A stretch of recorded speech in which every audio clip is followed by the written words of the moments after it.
This episode is sponsored by Kendo UI. Kendo UI allows you to build better apps faster. They have a comprehensive library ranging from data grids and charts to buttons and sliders.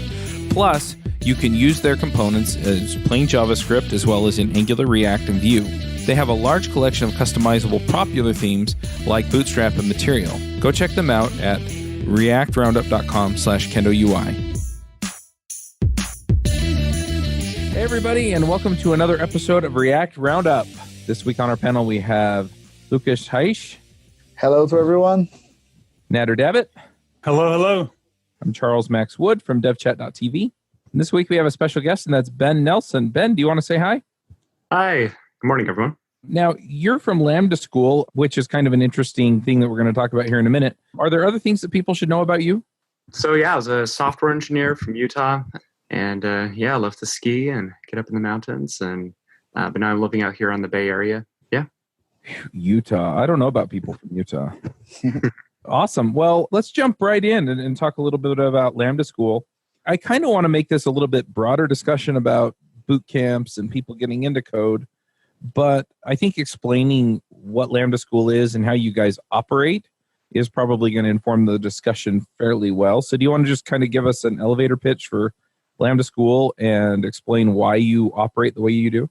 Yeah. So I was a lead instructor at a code boot camp, part-time one for a while. Which one? It was Dev Mountain in Utah. Dev Mountain. Yep.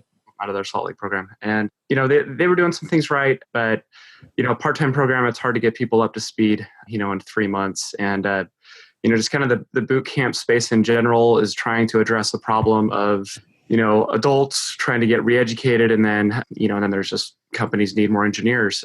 And boot camps, some of them are pretty good. And a lot of them, not so much. And we kind of worked backwards from a boot camp. I thought, okay, where are the deficiencies and what's really the sweet spot between, a 4-year, full-on CS degree and, in a 3-month boot camp.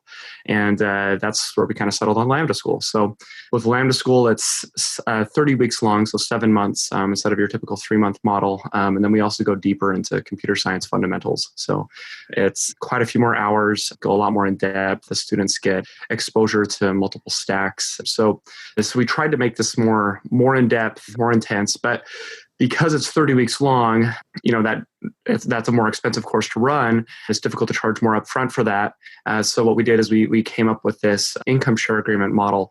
And what this does is our students, they don't pay upfront, they pay once they're employed. And it's great too, because it aligns our incentives with our students. It makes it so people that otherwise wouldn't have an opportunity to attend a program like this, they don't need to put a deposit down. They don't need any upfront money. They just need to be willing to work hard. And we made it online. So it's live, structured, online. And so we have students all over the United States, and we're launching in the United Kingdom at the end of the year. Awesome. That's really cool. I don't want you to badmouth Dev Mountain or anything, but it seems like they follow the traditional boot camp model, and that works for some folks. But I don't know if I completely follow what the real issues were, other than maybe that it was part-time for the students you were working with, and that makes it really hard to really focus in and get where you need to go to get a job. Yeah, 3 months part-time, it's just really hard if you don't have, some type of a technical background coming into it. And, we did see quite a bit of success, students that would come through, but it was a grind. It was really, really hard for the students. But yeah, it's there, the full-time program is much more doable. Mm-hmm. You mentioned that it's online. Is it only online, or is there also an in-person part of that? Yeah, so we're 100% online. We wanted to be online first. Our company's remote first as well. We decided just to own it. This is something that probably wouldn't have been possible, 4 or 5 years ago. But now with Slack and Zoom, we use Slack and Zoom, that's our classroom. And yeah, it makes it helps with recruiting too. So we're able to find great instructors that maybe don't want to live in the Bay Area anymore, want to be able to actually own a house. So they move back home and we're able to find a lot of good instructors that way. So that's pretty interesting. I follow Austin Allred, and I guess that you work closely with him, I'm sure. But he's really, really good at being in the social scene, I guess you would say. I don't really know how to explain it. He seems to do a really good job, though, of getting the word out. I know that I've seen him mention that you were a part of YC in 2017. Is that right? Yep. Yeah, summer 17. So, like, how long was Lambda School around before that, and how has that affected Lambda School? Yeah. So Austin Allred on Twitter, yeah, he's my co-founder. Absolutely brilliant when it comes to Twitter and social media. I mean, you would not believe how much value like Twitter has brought to our company, just like with recruiting and finding investors and just like positive PR. I mean, it's been amazing. But yeah, so Austin and I, we both grew up in the same kind of smaller town in Utah.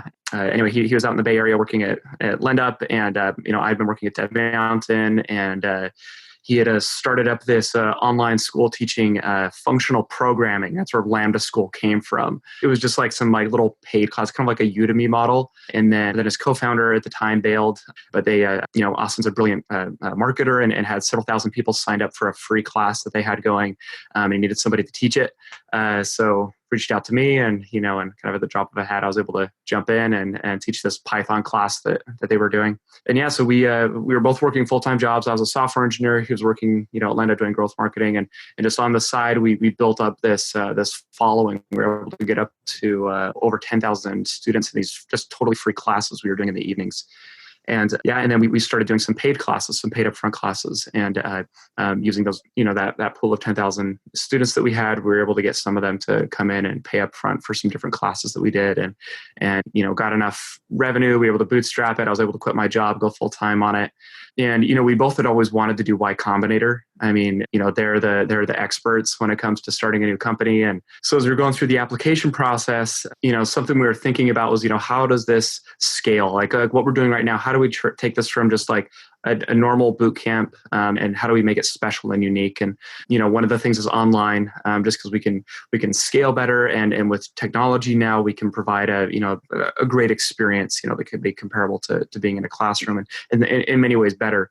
And then the other thing was, in conversations with these thousands of people we had in the free classes, trying to get them to sign up for our paid ones, there were so many people that wanted to do it, they just couldn't afford it. And debt was just way too much risk, to take that debt on. And if it doesn't work out, they're stuck with debt. That's where we came into this idea of an income share agreement, where we could, increase top of funnel. And then also it would expand, allow us to help a lot of people that didn't have these opportunities otherwise. And so those were like the main ideas that we pitched when we went into Y Combinator and said, hey, we're going to do this online. Because we're flipping the payment model, we can make the course longer, be more of a premium offering, and hit kind of a sweet spot between a boot camp and a CS degree.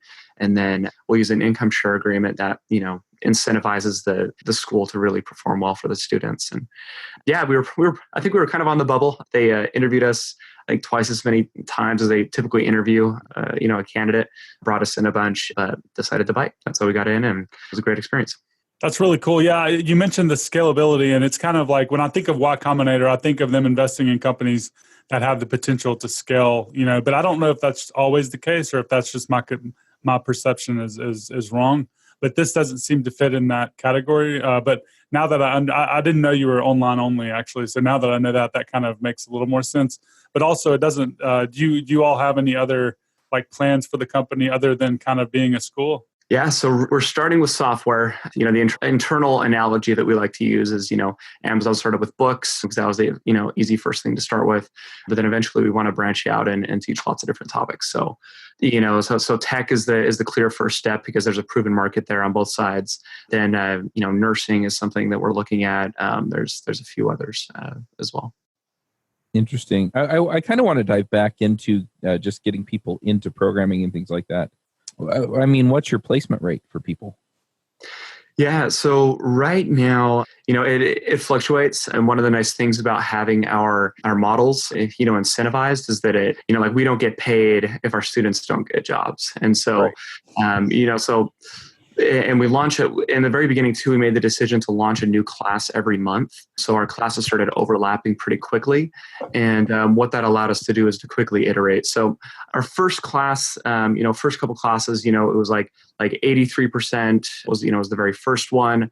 And then, we had some that were in like the mid 60s, 70s. And so that's kind of where it's fluctuating. The goal, the main objective that our company is focused on right now for for this next quarter, the big push is 90% hired in 90 days, and it's a bit of a moonshot. And if you look at the SIR, like CRRR, like reporting for most for the boot camps that do report there, a lot of them like Hack Reactor, they're sitting in the mid 60s. So it's something that we hired a full-time business development guy who's out there, and we have some companies that have that are starting to come back for repeat hires. So we have a couple companies that have hired, one's hired 8, one's hired 7. So it's initially there's a little bit of a stigma that we have to fight against, and our brand it doesn't have any weight because boot camp grads to an extent have been seen as like with some companies, that they kind of look down a little bit or turn their nose up at boot camp grads, and we get kind of lumped into that same category, and and not all boot camps are the same, and so I don't want to paint the entire industry as as subpar. It's just there's a very wide scale of quality there, and so but now we're beginning to position ourselves as on the top end of that. We're getting repeat hires from companies and strong NPS scores. So. Yeah.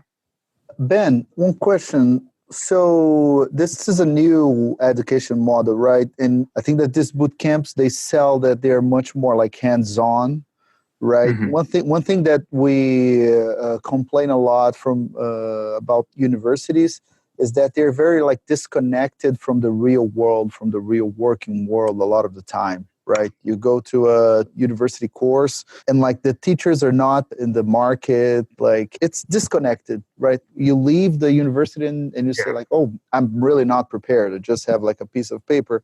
A lot of this is of course is a cartoonistic version of, but it's a real thing. So how can you make sure when you are teaching a lot of people, how can you make sure that your course is gonna be relevant for the years to come?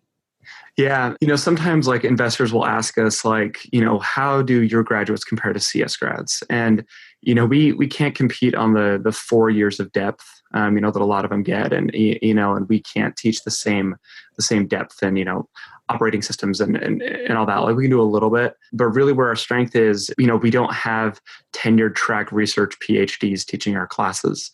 All of our instructors are senior level to VP level engineers at their previous companies that have been working hands-on for, I think the least experienced one probably has 7 years of work experience. So it's, so they're all experienced software engineers that have actually done it and they've used these things in practice.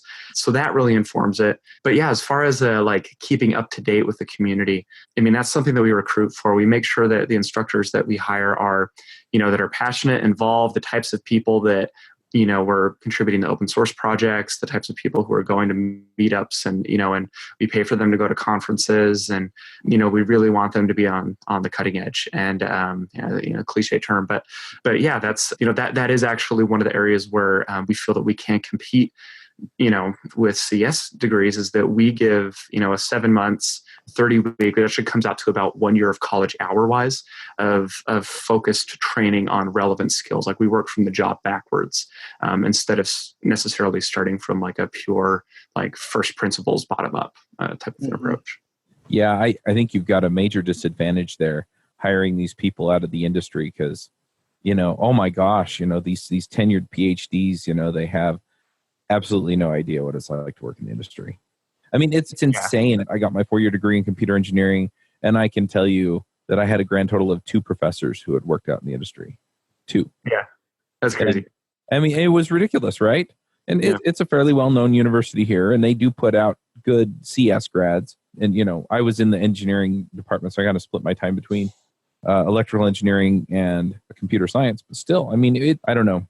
I tend to see less and less value in the 4-year degree. It shows that you have a certain level of discipline. You probably know the theory better than people who are going through the boot camps. But, it's insane that they put people through 4 years and then they get out there and they still have to go through a whole bunch of on-the-job training before they can actually be really useful to the companies that hire them. Yeah, exactly. And every university is different. You look at MIT, and they're a lot more, hands-on and they're coming out, and doing lots of hackathons, things like that. But when I was studying CS in college too, my one adjunct professor was the best professor I had, because he was an engineer, that they brought in to teach. Yeah, it's definitely a mixed bag, with when it comes to universities and trying to stick to a static 4-year model. I'm not sure that, that makes a lot of sense. I'm not going to totally, I don't want to say this, but like, I don't want to like, shoot down the whole, like, higher education, like, it's not bad. And getting a this degree is like a mark that, that you do know some basics and you know how to work hard, but yeah. Maybe not. Yeah, it's interesting because like, the 4-year degree is spread across so many different job titles and so many different professions. Every profession is different. And when you look at like each one, can you really in 2018 lump everyone together in a set amount of time for a set amount of skills? Like it just doesn't really kind of make sense. I think we're going along again with like a model that was created a long time ago. That's kind of just in people's heads. It's kind of the normal thing to do. And that's just kind of what they're used to doing. But I think one of the reasons that we're seeing that computer science is harder to keep up with is just because everything changes so fast, and what we're doing in the real world. It might not change, and the theory behind everything might not change, but the actual implementation and the abstractions that we work with and the languages, and then to get something new into a computer science program at a typical university, it's a very bureaucratic process. So by the time something gets in there, it's outdated anyway. And what you're talking about, Natter, it's funny because I think a lot of the like computer science fundamentals don't change that quickly. But I mean, 10 years ago, this iPhone was a brand new thing, right? And now we're talking about AR and VR. We're talking about IoT. We've got a zillion different devices that you can write software for. I mean, you can write it for a thermostat and a coffee maker. I mean, it's crazy. And so I think that's where we're seeing these things change is that, the fundamentals of good software are generally applicable everywhere. But I mean, they're not teaching you at that level. And like you said, by the time they get around to talking about it, even, I think some universities finally have like a web development class. Hello, it's not the 90s anymore, but at the same time, I mean, you get a lot of the fundamentals. You spend a lot of time in those classes. Of course, I also spent a ton of time screwing around in college, but it's just interesting. And I wonder a little bit too, though, if my bias comes out of the fact that I see boot camp grads. Most of them were pretty motivated to even get involved in one in the first place. And so I wonder if you get a different caliber of people, where it's not a 20-year-old who's expected to show up at the university and come out of it 4 to 6 years later. Yeah, it took me 6 years to get my 4-year degree, versus, people who are like, look, I need a change. And they're going in and they're really motivated to make a career out of it. So I don't know. I mean, I think I have some bias here, especially since I don't feel like my degree really prepared me for what I wound up doing. The flip side is that there is value. And for some people, they need kind of the regimented process that you go through at a university. Yeah. Well, and fortunately for you too, being in Utah, you probably didn't have much student loan debt, if any, when you finished college. And I didn't have a lot. Yeah. And like, why is that? Why is that? Well, really cheap. Yeah, I don't know anything about Utah and all this. This sounds pretty cool. Yeah, so I went to a church-run university, and the tuition was comparatively low to the point where I could work part-time at the university and pay my tuition most semesters. And then I also was on the student council for the College of Engineering my senior year, and that was half tuition. So, I found ways to make it work, but I graduated with like $4 or $5 grand in student loan debt was all. My take on this part, I'm also not a CS graduate, right? So I don't stop studying. Like sometimes we say that maybe CS degrees are not very important, things like that. And sometimes it sounds like you're against knowledge, but like the fundamentals, the theory, it's not that. Like I don't stop studying. I study every day.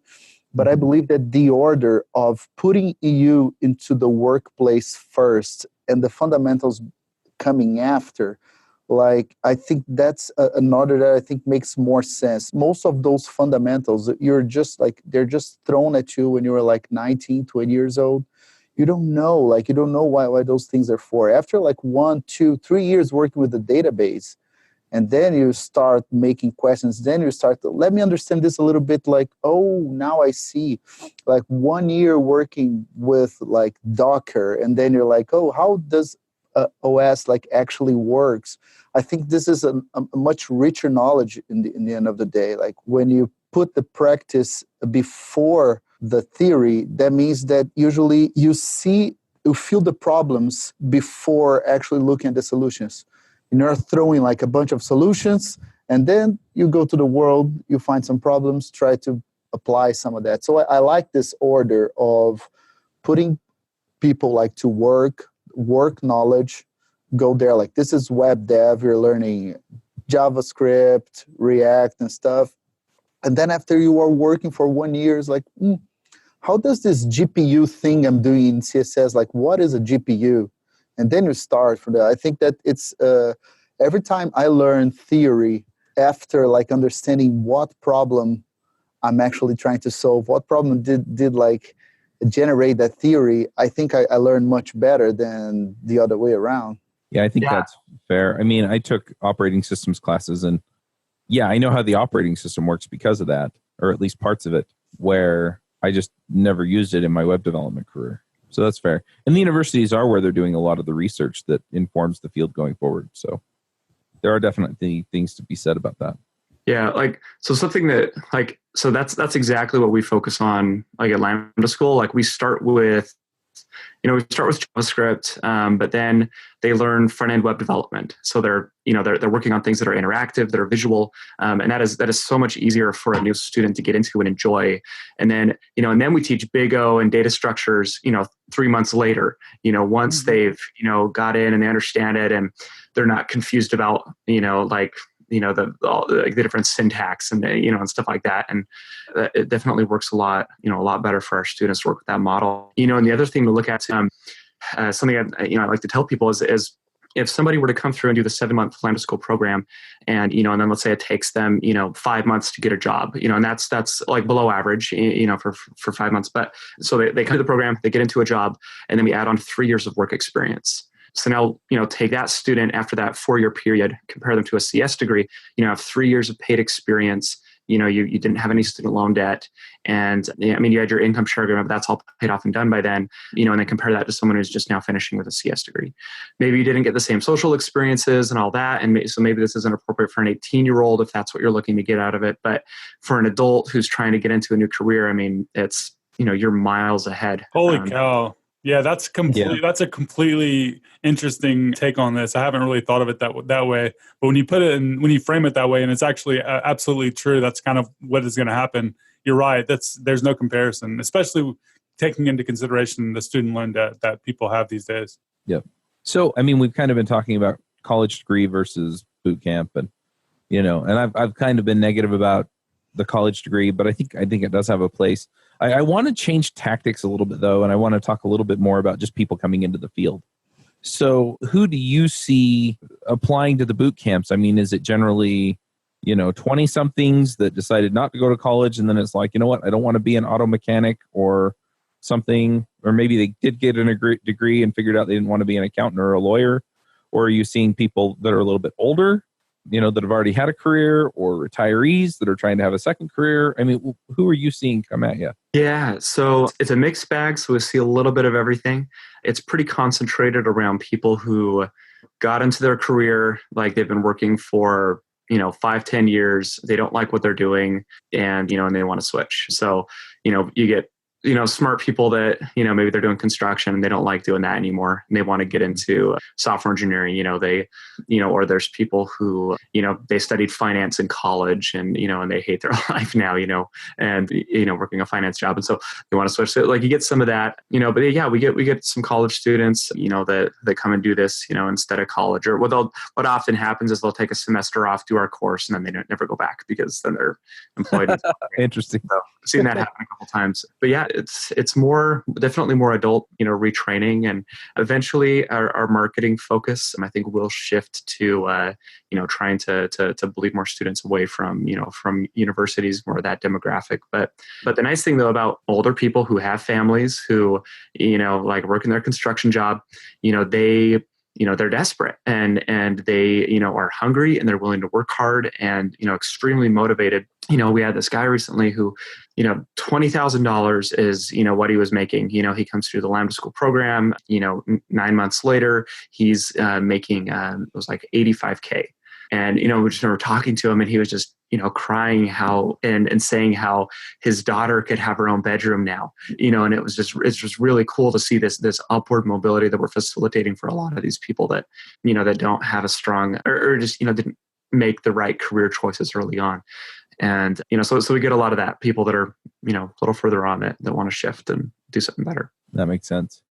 Do you run your own freelance business? Or maybe you're thinking about picking up some business on the side? Well, then you need FreshBooks. FreshBooks is the quickest and easiest way to get invoices out to your clients. It's easy to use. It works anywhere, available from any device, on the desktop, iPhone, iPad, Android, and all of your data is backed up and secure. And it makes it really easy to get organized and get paid. You'll be tracking time, logging expenses, and invoicing your clients in no time.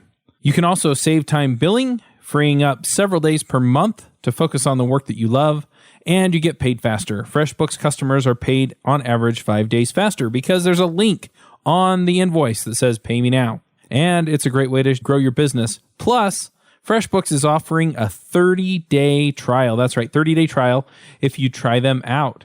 So go to gofreshbooks.com/devchat and enter devchat in the How Did You Hear About Us section. Once again, for a 30-day trial, go to gofreshbooks.com/devchat and enter devchat in the How Did You Hear About Us section. How many students are you able to take on however long it takes people to get through your program? Yeah, so our philosophy is, so you look at Stanford, MIT, Harvard, Berkeley, their CS programs. It's a lot of the value comes from the gating and the filtering. And so they get this positive selection bias where they have, all the top students that apply, they skim the top off that. And, so some of the value comes from closing that gate. We don't want to operate in that capacity. So we set a high bar and a high standard, and then we're willing to take everyone who can reach that. Because we're online, we don't have to buy new buildings. We just have to hire new teachers. And so if we have an extra large class that's coming up, we'll divide it out into sections, make sure we have another teacher that's hired, hire additional TAs, et cetera. So we can be flexible on the staffing.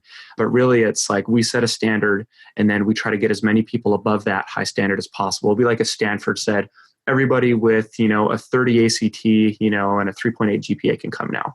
And then we'll just make room, like without sacrificing quality, but adapt to make sure that everyone can get in. So that's more of our approach. So we spend a lot of time and money training people before the course to get them to where they can meet our standards to enter. Right now, we only accept about 5% of applicants, just because we do have pretty high standards, and most people just get bored of it or give up before they reach that point, because it's a lot of work. It's kind of like the first CS class in college. It's kind of like that amount of work and difficulty before you can get in. And that may change going forward, but that's our approach right now. That makes sense. I wonder a little bit what the differences are between like a fully online boot camp like yours versus, Dev Mountain, where they actually show up to a building and sit in a desk and have in-person instruction. Do you think there's some trade-offs there? Yeah, there's pros and cons for sure. So there's, a creative energy that you experience, when you're in the same room with people that, that's really hard to duplicate online. There's some of that magic that, that you miss out on. But in some ways, by doing it online, there's a lot of really convenient things that we can do. Lectures are, it's easy to record lectures and content so students can go back and review everything. Because it's online, they have access to a larger community, that they're baked into, right from the very beginning. And so, so they get a lot of positive interactions that way. But yeah, there are some trade-offs. There's a lot of efficiencies that we gain, from doing it online. But yeah, there is some stuff that you miss. But I think overall, as technology improves, I think the cons will be minimized. But yeah. I'm kind of curious about the curriculum. I know you say you focus on kind of what companies are hiring for, but is there just a set curriculum that everyone kind of uses every semester or whatever, kind of however you group your students? I'm not sure if you do that by semester, but how do you come up with that curriculum, and how often is that curriculum revamped? And I'm also kind of curious what you are teaching right now too. Yeah, so right now we're teaching full stack web development, iOS development, Android development, data science, and UX design. And so those are the 5 different courses that we have. And those are all separate courses? Yeah, all separate courses with different faculties. And yeah, so we work backwards from hiring partners. So for example, this is something that this week, we have a lot of hiring partners that are very interested in, committing to hiring a significant number of our graduates if we can spin up Java portion of the course.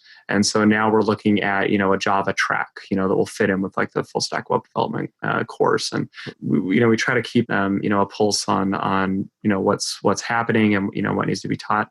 So right now with our full stack web course, it's full stack JavaScript initially. So we teach React, we do Redux, the 20 tools to go along with that, and then Node, Express on the back end. That's the first thing. And then we do teach Mongo. But then we, so that's kind of, standard boot camp fare. Then after that, we move in and we teach Python, Postgres, and, teach a different back end. Because that's something where there's a lot of different, you're not going to see a ton of variation on the front end. I mean, okay, like maybe Vue or React, or maybe like it's an older Angular thing, but like that's a little more consistent. But then on the back end, like there's just pretty wide, flavors of languages that you can encounter. And so we try to give them a totally different, stack. So they're exposed to something that's very different. Yeah. And then we go through CS fundamentals after that. And so computer architecture and operating systems and, data structures and algorithms and like networking even, they learn C at that point. And so they dabble in that to give them some more technical depth. Also heavily project focused. So when they finish up with that, they're working on team-like projects. And so by the end of the course, they have 5 or 6 hosted projects that they've worked on collaboratively. And that's really where everything gets solidified. And that's what helps get their foot in the door with hiring partners. So with Lambda School kind of paying the way for them to kind of get in there, and then after they graduate, they pay their way, what happens when someone like starts and they drop out? Are they accountable for that? And how do you kind of vet people to kind of get the type of people that wouldn't drop out?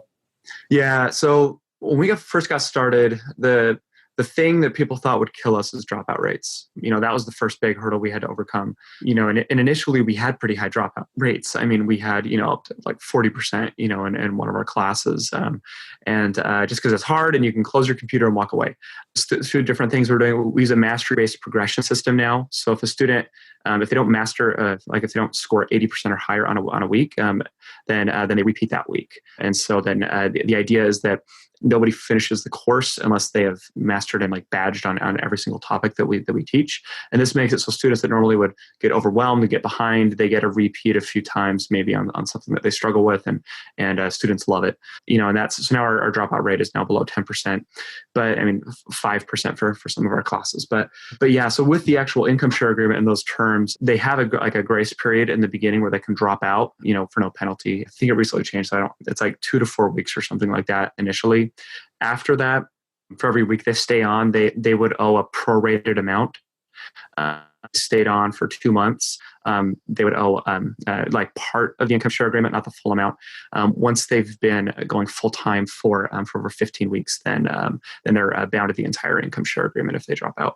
I mean, they're only paying if they are making $50,000 or more, in a job that relates to the skills we taught. So, I mean, a lot of the people that do drop out, they're going back to their construction job or something like that. So it's, so they're not going to be on the hook anyway. But yeah. So where do people get stuck then? I mean, at what point do people drop out, or they start? Yeah, Redux. It changes, and that's something that we look at. I mean, like maybe we have an instructor, that isn't doing a good job. So like we had, an instructor that we let go, and the impact on that week, you can see the dropout rate bump up a little bit, compared to normal, or maybe there's a certain lesson, so like Redux is one that we had to like, really look at and figure out how to simplify React as well. Like the first time they hit React, because going just from like JavaScript, HTML, and CSS right into React is pretty steep for somebody coming from zero. And so that's something we had to like simplify, spread it out over a few more days, take a few things out and like move to later in the course. But yes, like React, Redux, those were some gatekeepers. By the time we got to the really hard stuff at the end of the course, like they were like, battle proven by that point and willing to stick it out, because it's a different type of a model too, because it's full time all day, focused on this stuff, and so it's it's pretty intense, and it gets a little overwhelming to keep up with, and so we have to provide a lot of emotional support and coach our students. Yeah, I found this subject really interesting actually, because like I live in Mississippi, and I started a coding school here about 5 years ago called Code South Labs. And I ran it for about 2.5 or 3 years, and it never really went anywhere. But we did JavaScript, did PHP, we did, I think we did Angular 1 back then, and we did a little bit of React Native towards the end when it was just coming out. And we never really were able to kind of get the number of people to come. And we even did free classes, and we would still only have like 3 or 4 people. And I think the problem was that we were in Mississippi, first of all, and there just aren't that many people here that were saw the opportunity in it, I guess. But also, scaling it is not an easy thing to do. Like if you're in New York or San Francisco, you might have quite a few people to kind of pick from a pool of people there. But the fact that you're virtual kind of is a really, really interesting take. And I assume that you all kind of had to overcome solve a lot of new challenges that hadn't been solved before, I guess. I know a lot of companies have attempted to do kind of like virtual online classroom training. But when you're working with this type of, when you're working with computer science and programming, a lot of the answers that I've been able to get have been like from working directly with someone. So I'm kind of curious, like what big hurdles that you've had to overcome to kind of fine tune the training model or the actual teaching model to kind of get people to the point where they were able to learn and interact with the instructors without overwhelming the instructors. It's a totally different type of experience, and there was a lot of experimentation that we had to do. And and I mean, it's one big problem after another, and that's our life right now. For starting a business, but so dropout rates, that was one of the big ones. And okay. So, I mean, the very first big problem was growth. And, how do we get people in seats? Can we prove that we can, find demand for this? And, that's the very first problem that needed to be solved. And, the way that we did it was, through social media, so we would, the guy who runs Free Code Camp was really nice. He let us post for our free courses in a lot of their groups. So we had a lot of people that signed up for that to get our free content. Reddit, it can be it can be kind of a pretty vicious group in there. But the Learn Programming subreddit, we posted a lot of our free courses in there, and we were able to get a lot of people signed up from there. So it was like finding the right online communities that matched and like overlapped with what we were doing, and that helped us get people in seats. And then the income share agreement helped us get them to commit to potentially paying us at some point. With the dropout rates, one of the big things that we had to worry about was the thing that solved that is the accountability. So we kind of suck when it comes to self-discipline, and and there's that entropy towards laziness that's that it's inherent in everyone, and so we had to bake in a lot of mechanisms to really help people stay on task and be focused when they're alone at the computer and Command T and enter and they're on Netflix, and so we have so you have to take attendance, we grade all their assignments, they're meeting with TAs, throughout the day. So we have a lot of TAs. We keep really tight ratio on that. So they get, more hands-on help there. And then we block in, face-to-face time where they're supposed to be in their seat, at beginning, middle, end of day, things like that to, help them stay there. And, and then, with the tight, attendance tracking. So if they miss a class, or miss part of the day, we have a student success person who reaches out and was like, hey, why weren't you in class? We didn't know that you were going to be gone. Just so they feel that they're noticed. And then, facilitating a positive community, those have been the big things. The next big one that we're working on now is just, proving to employers that our graduates are worth hiring. And we're seeing a lot of momentum there and a lot of positive signals. And that's not the new, but that's the next big thing that, that we're in the middle of solving right now is, showing that a Lambda School graduate is worth hiring and that they can be a good software engineer. So I know some of your instructors. I met an instructor named Luis, who lives in Provo at Framework Summit. I don't know what course he teaches, but he was really nice. And then Andrew Madsen teaches one of your iOS courses. And I know he used to work for Dev Mountain. Yep. And he's one of our panelists on our iOS development show on devchat.tv. How do you find these folks? How do you go about, and it seems like you have some ties here to Utah, because both those guys live here in Utah. But how do you find your instructors? How do you qualify them? Yeah, I mean, a lot of it's been through our network, in the early days. But then, the Hacker News, who's hiring, just job postings, Twitter. So like Austin's Twitter, we get a lot of, job applications that come through, like tweeting open positions through that. We started out being fairly Utah based. I mean, about 25% of our company is based out of Utah, just because so Caleb Hicks, who was also over the iOS program at Dev Mountain. So the iOS program, that was pretty incredible at Dev Mountain, and they had amazing results and was doing really well. Several of them, have moved on, and now they're working for us. The nice thing is, we're remote. So like we have engineers that are just off in the boonies. A guy who used to work for Google that, lives in, a rural place up in Oregon. And it helps that we can recruit from anywhere. We pay good salaries, but it's, anyway, people can actually own a home because they're not in the Bay Area. Makes sense. Yeah, Utah, I mean, I'm always amazed at the number of people that like are really good at software development that come out of Utah. It's kind of crazy, actually. Like even the people I meet in San Francisco, a lot of times from Utah. It's a growing market. It's kind of funny. Yeah, it's definitely interesting. And we're seeing companies either move out here or open satellite offices out here too from the Bay Area. So it's definitely an interesting market and a growing market.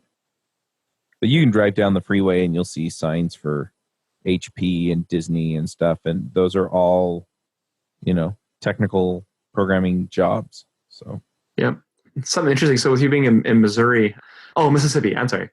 Something that we were concerned about initially is like placement. So like with as it relates to geography. So like, somebody who's in like, North Dakota, like, are they going to be able to get a development job? And is that going to be an issue?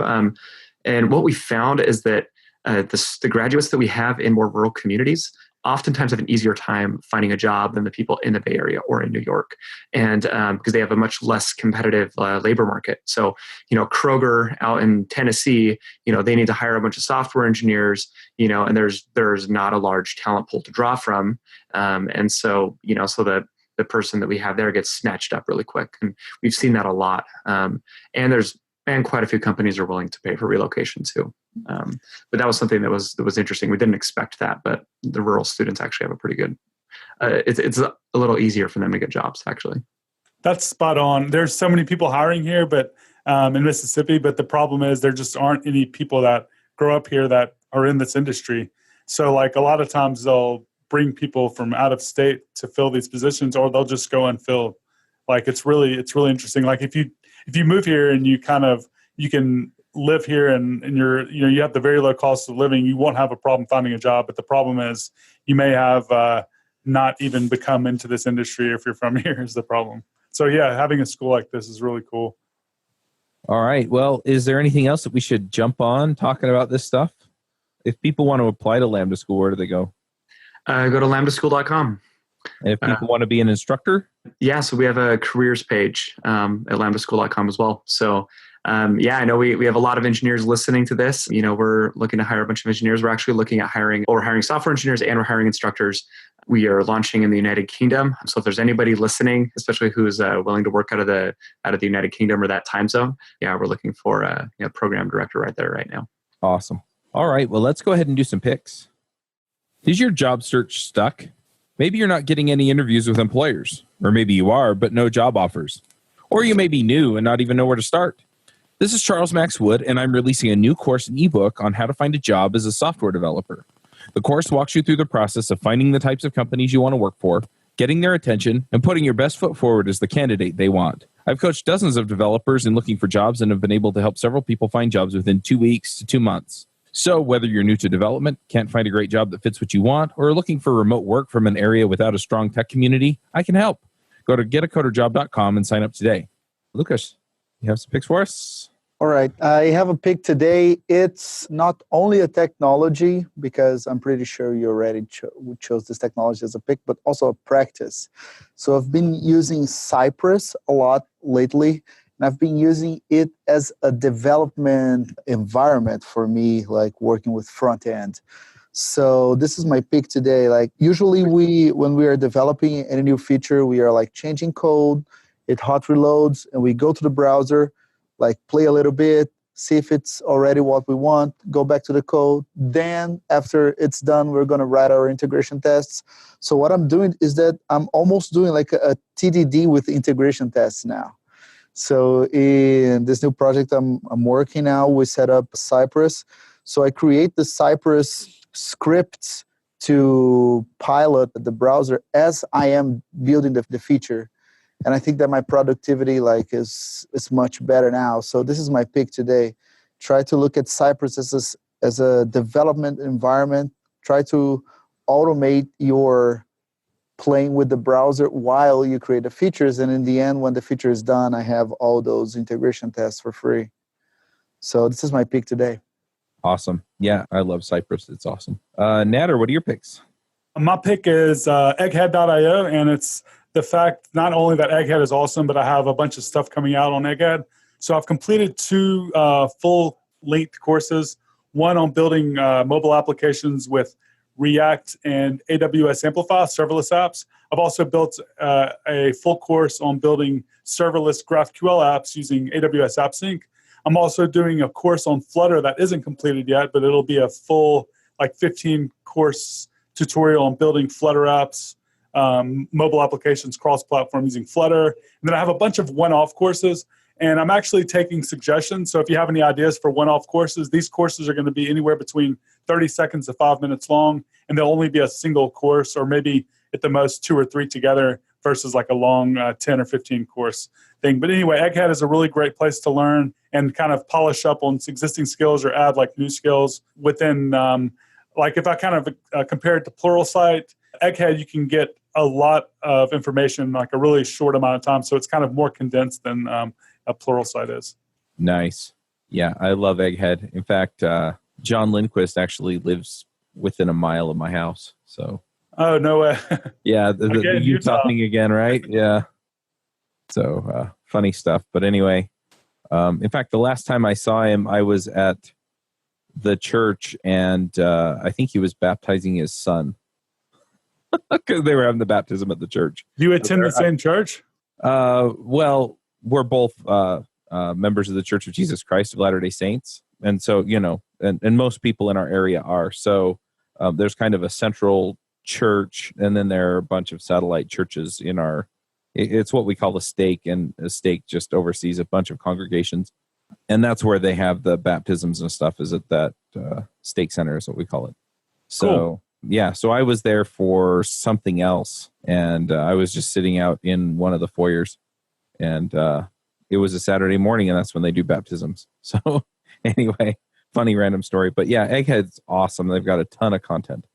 And so I'm a fan. So let me jump in here with a few picks. One of the picks that I have, this isn't coding related at all, but I'm starting to really get some clarity around what I want from devchat.tv, which is nice. I mean, I've only been doing this for 9 years, but finally figuring this stuff out. And really what I'm looking for is just the opportunity to help liberate software developers to build cutting edge software that makes a difference.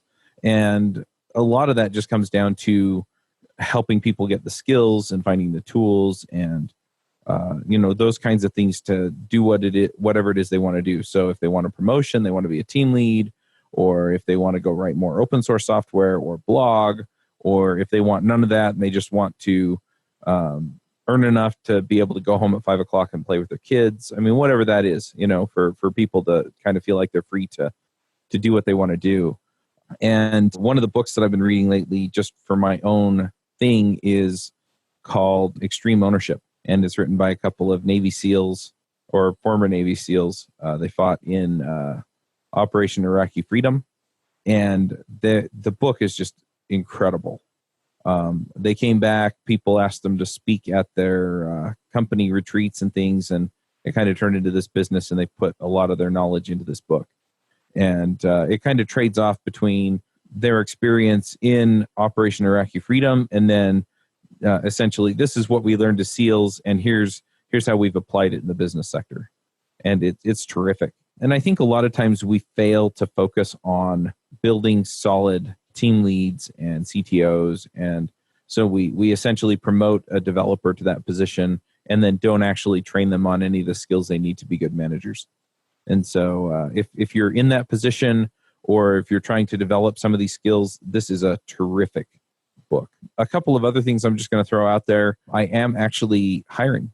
So I'm looking for somebody who can help me with the Ruby on Rails app that I've been building to manage the podcast stuff. I want to be able to focus more on this freedom idea. And instead, what I wind up doing is, hammering on stuff that makes the processes run. And I don't have time to do all of that well anyway. So I'm looking for somebody to help with that. I'm looking for somebody who's interested in helping with selling and managing podcast sponsorships. And I'm also looking for somebody who's willing to write show notes. I'm looking for a couple of somebodies for that. So if you're interested in any of those, just shoot me an email, chuck@devchat.tv, and we'll set something up so that I can talk to you and see how that will go. But yeah, those are my picks. Ben, what are your picks? Yeah, so a tool that we've used that's really helped Lambda School scale well is it's called Airtable. So it's kind of like Parse API, the thing that used to exist, not anymore. It's like spreadsheets with like built-in APIs around it. And so we've been able to use that to handle all of our like student tracking and things like that, and then build some like simple, quick, services that connect with it. So it's been really easy because there's a really nice GUI that's in place, so our non-technical people can get in and work with the data, create, read, update, delete, whatever, do all the stuff that they need with the data. But then there's these generated APIs around the spreadsheets that we can then interact with in a dynamic way, which you wouldn't use it for like, a massive like, production application where you need like, really consistent, like Facebook's not going to build off of it, but for simple little projects and things that you're throwing up, it can be really nice, especially as like an admin interface. Airtable. I think I've seen this before. I think somebody else I know was using this and was sharing some of the spreadsheets for people to like enter data in and stuff. Yeah, so they have like forms and stuff that you can then send out that populate in, and then and then like you can use Zapier then as well with it. So then like to like glue it together with a bunch of other apps like and services you're using. And yeah, we didn't write any code for ourselves for like the first year and just used like Zapier and a bunch of other different apps to just kind of glue everything together. And a little bit of a house of cards, but it actually worked really well. We could spin stuff up pretty fast. Makes sense. All right. Well, if people want to find you online, where do they go? So Twitter, and maybe this wasn't the best Twitter handle, but I picked it a few years ago. It's a SUNJIEMING. So Sunjieming. I used to live in Taiwan, so that's my Chinese name. All right. Well, let's go ahead and wrap this up. Thank you for coming, Ben. Yeah, thanks so much for having me. It was great to meet you guys, and it was a fun discussion. Very cool to meet you too. I've been following Lambda School for a while, so it's cool to kind of talk about it. So yeah. All right. Well, we'll wrap it up, and we'll catch everyone next week. Bandwidth for this segment is provided by CacheFly, the world's fastest CDN. Deliver your content fast with CacheFly. Visit CACHEFLY.com to learn more.